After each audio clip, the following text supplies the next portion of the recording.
Dear Mr. Tucker and Colonel McGregor, my name is Yuri Tabach.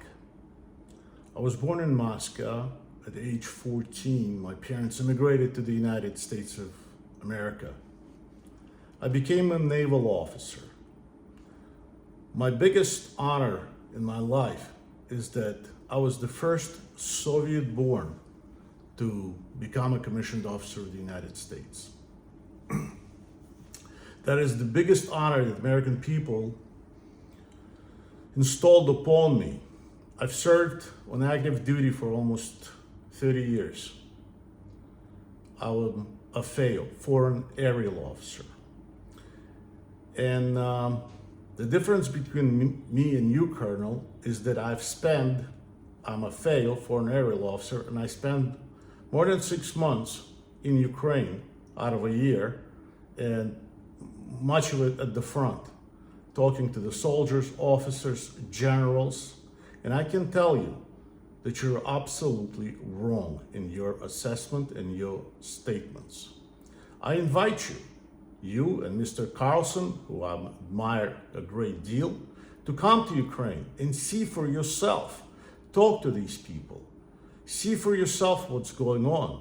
I'll get you as close to the front as I can, but I'm sure Ukrainian government will arrange a great deal for you. I can't speak for them, of course. Also, I'd like to make a disclosure. I do not work for anyone. I don't get paid by anyone. I don't represent any interest group, and I don't lobby for anyone.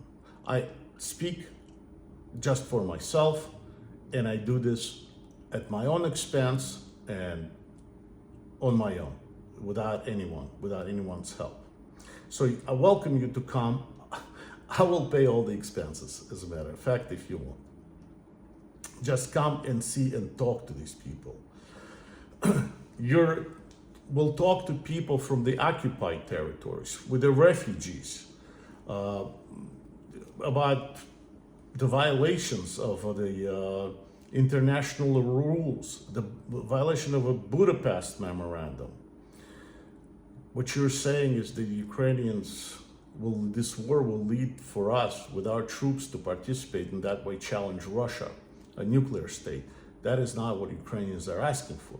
Ukrainians are simply asking to give them the weapons which the American people, majority of American people, and you're surprised of the United States Congress saying that they're on a payroll from someone. No, it was an American people throughout our Congress that voted for a Ленд Лиза law. And that is all that the Ukrainian people and Ukrainian soldiers are asking for.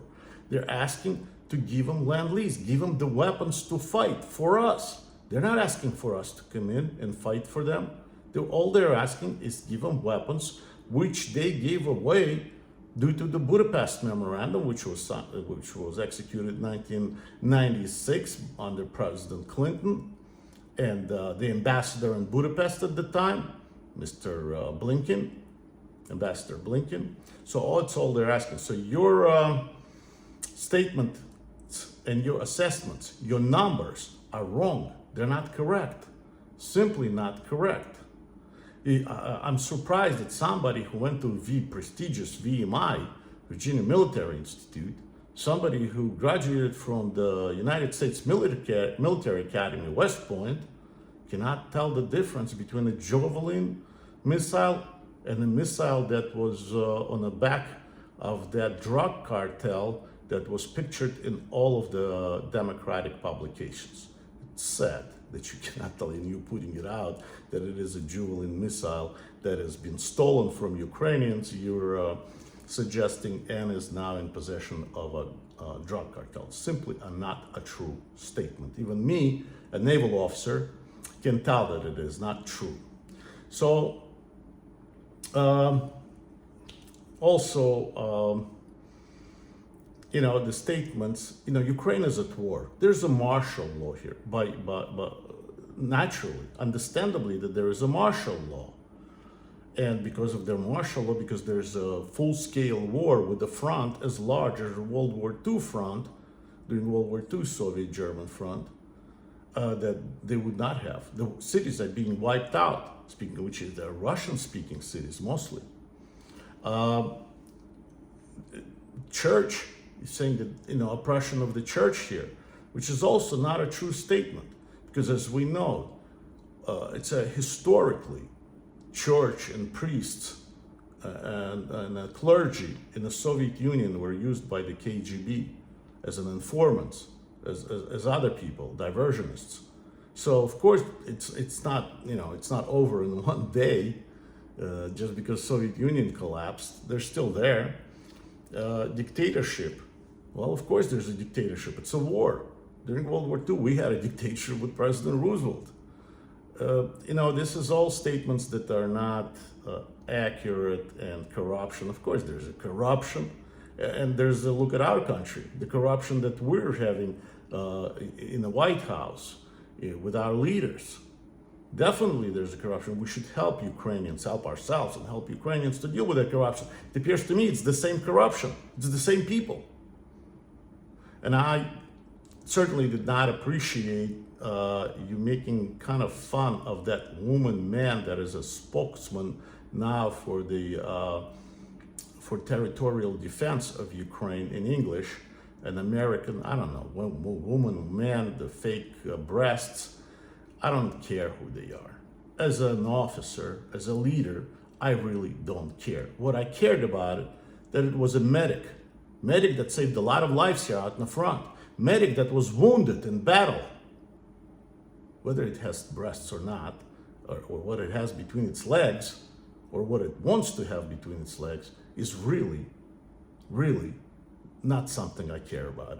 Your statement that Putin is trying to, has some kind of Christian beliefs, or he's with the Christian values, for God's sake, sir, he's a KGB thug. Dear brother Christians, as a Jew, I can tell you, there's nothing Christian about this guy. He's a KGB thug, and he's surrounding. And he is not defending Christian, Judeo-Christian values, that's for sure. He's a killer, cold-blooded murderer, cult of death. That's what he is. Therefore, even, I'm surprised that even hypothetically, to take it that what you're saying is right with your incorrect numbers of funds, numbers of killed Ukrainian soldiers, assessment, even hypothetically speaking, even if you're right, then I'm surprised that an Army officer, an American, a West Point graduate, forgets a major thing that our American values are based on. How about moral obligations? How about that, sir? How about moral obligations that we should not stand by and watch children and civilians being murdered every day? I'm sitting here right now and the siren is going off because the Russians are bombarding, and we have not provided Ukrainians even with the air defenses. We don't have enough of it. So that's all they want is Ленд Лиза. And American people want to give Ленд Лиза. Our Congress, by majority, supermajority, Republicans and Democrats, passed a law on Ленд Лиза. And it is White House, it is President Biden and his administration that is putting a stop to it and providing very little weaponry to Ukraine, including defensive weaponry. I'm not even talking about offensive. Therefore, who are you supporting? You're supporting Democrats, sir. You're supporting the White House, sir. Not the American people. Not what we voted for and passed our law. Moral obligations, sir. I'm very surprised. What you're suggesting is to give in to blackmail just because they have a nuclear weapon, to give in to blackmail. I had an honor being part of Defense Threat Reduction Agency, a mission commander. That's what I was. And I can tell you, we do too have a nuclear weapon. And if there is a murder going on out there, and you trying to pacify a KGB as thug or an assessment or Cameroon, then sir, I think you're on the wrong team. And Mr. Tucker, I hope somebody will pass this video to you. There is no honor in it, what we're doing. We as Americans cannot stand by and watch somebody being destroyed. Somebody being destroyed. We have already learned that lesson in World War II when we stood by and watched, unfortunately, my people being killed. Children, women, everyone. And you're suggesting because he's threatening and blackmailing us with a nuclear weapon, we should give in, we should sit down and negotiate? This is what you're suggesting? Negotiate with Putin, negotiate with Russia? I suggest you listen to Golda Meir when she said, how can you negotiate with somebody who came to kill you? You can't negotiate with these people. You will lose. And they're not asking us to come in and fight for them. All they're asking is to give them weapons, which they gave away due to the Budapest Memorandum, not to include the nuclear weapons. Therefore, this way, you're really playing in Putin's camp. So not only you're playing in the Biden's camp, you're playing in Putin's camp. That's my assessment of you, sir. Again, I don't know if you have grants or if you work for somebody. I don't. I'm speaking purely out of my heart. I'm here in Ukraine as a retired officer when I can stay in Miami just out of my moral obligation, because I was a failure, because I do have an understanding of this area. I do have understanding of Russia. As a matter of fact, I was PNG'd out of Russia. I was pronounced by Putin a person non grata. So I do have an idea what is going on here, sir. Therefore, I challenge you, sir. I challenge you and Mr. Tucker. Let's have a conversation. Let's put our knowledge, our thoughts together and see who's right and who's wrong. Maybe we can come to a common conclusion.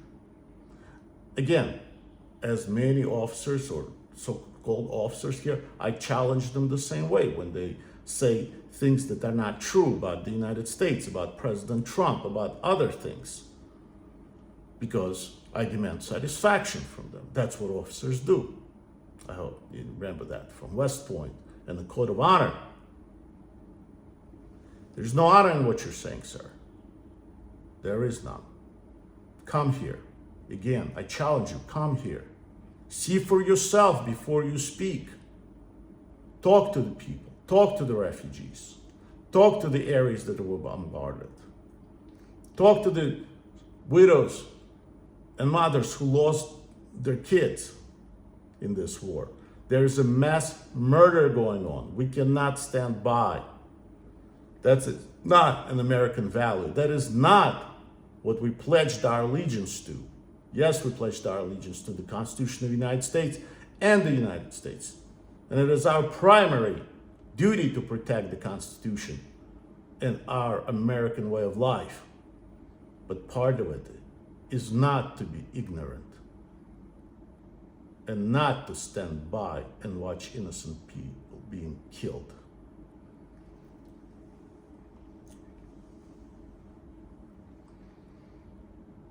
This war will not end, sir. If you come here and you talk to the soldiers, to the sergeants, to the officers, to the generals, to the civilians, they will tell you that this war will not end with negotiations. This war will not end with giving up land to the Russians. Never worked for Israel. Why do you think it would work here? What are you basing it on? This will only continue.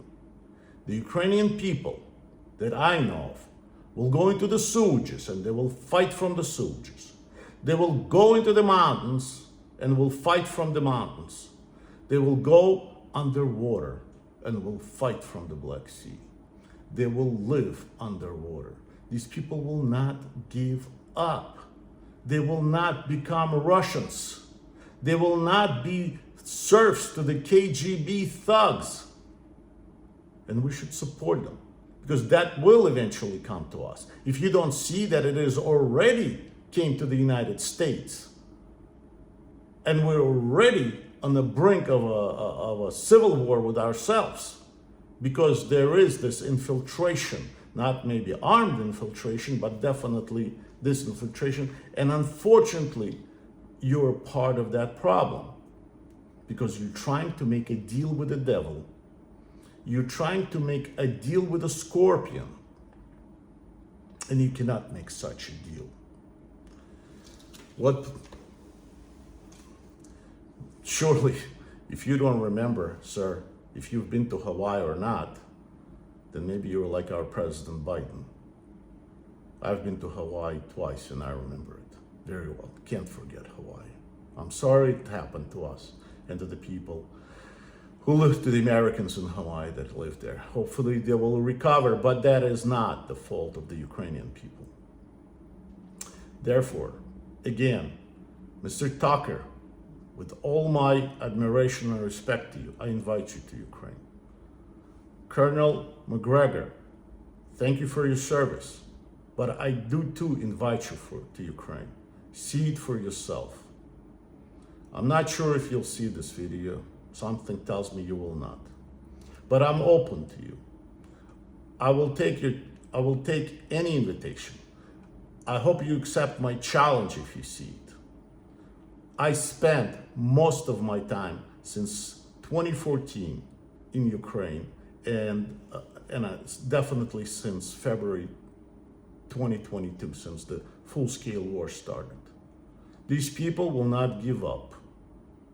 It is up to us of how many of them will die and how many of them will share our American values: freedom, independence, dignity, human rights, pursuit of happiness. Let's help them. Let's help them. Do not sit at the same table with KGB. You will lose. Thank you so very much. Very respectfully, Yuri Tabach, retired captain, United States Navy, the strongest nuclear navy in the world. And I had a great honor to serve in it. Thank you, gentlemen. Good day.